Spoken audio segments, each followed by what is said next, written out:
अमिताभ बच्चन ने अपने एक NFT लगभग 7 करोड़ रुपए में बेची।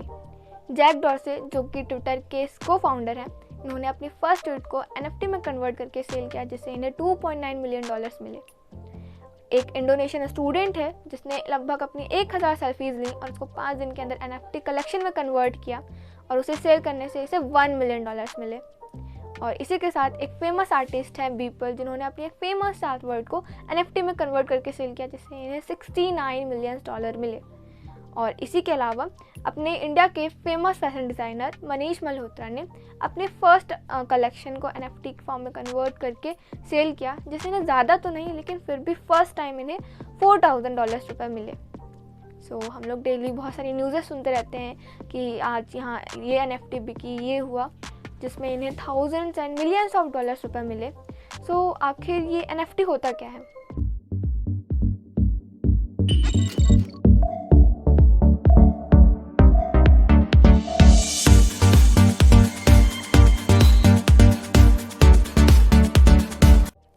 NFT का फुल फॉर्म होता है नॉन फंजिबल टोकन्स।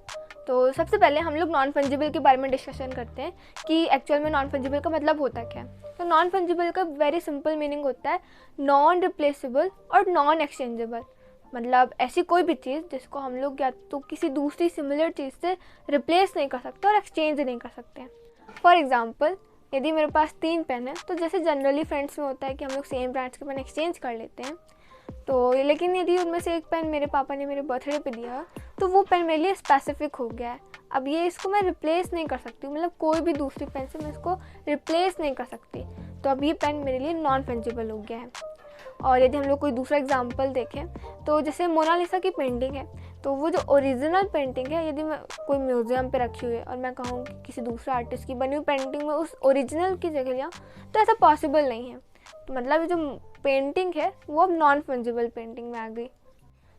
ओवरऑल ये नॉन फंजिबल का मीनिंग सिंपल सा है कि ऐसी कोई भी चीज़ जो कि यूनिक हो, स्पेसिफिक हो, जिसे हम लोग किसी दूसरी सिमिलर चीज़ से चेंज नहीं कर सकते।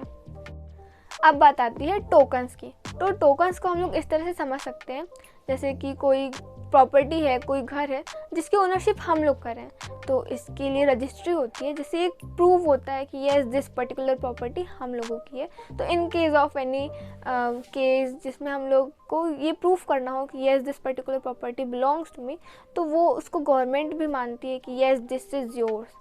सिमिलर वे में, डिजिटल वे में जब हम लोग किसी चीज़ की ओनरशिप की बात कर रहे होते हैं तब वहाँ पे टोकन्स आते हैं। NFT यही है, नॉन फंजिबल टोकन्स, जिसके बारे में इस वीडियो में हम लोग डिस्कस कर चुके हैं। उम्मीद है कि आप लोगों को समझ में आया होगा।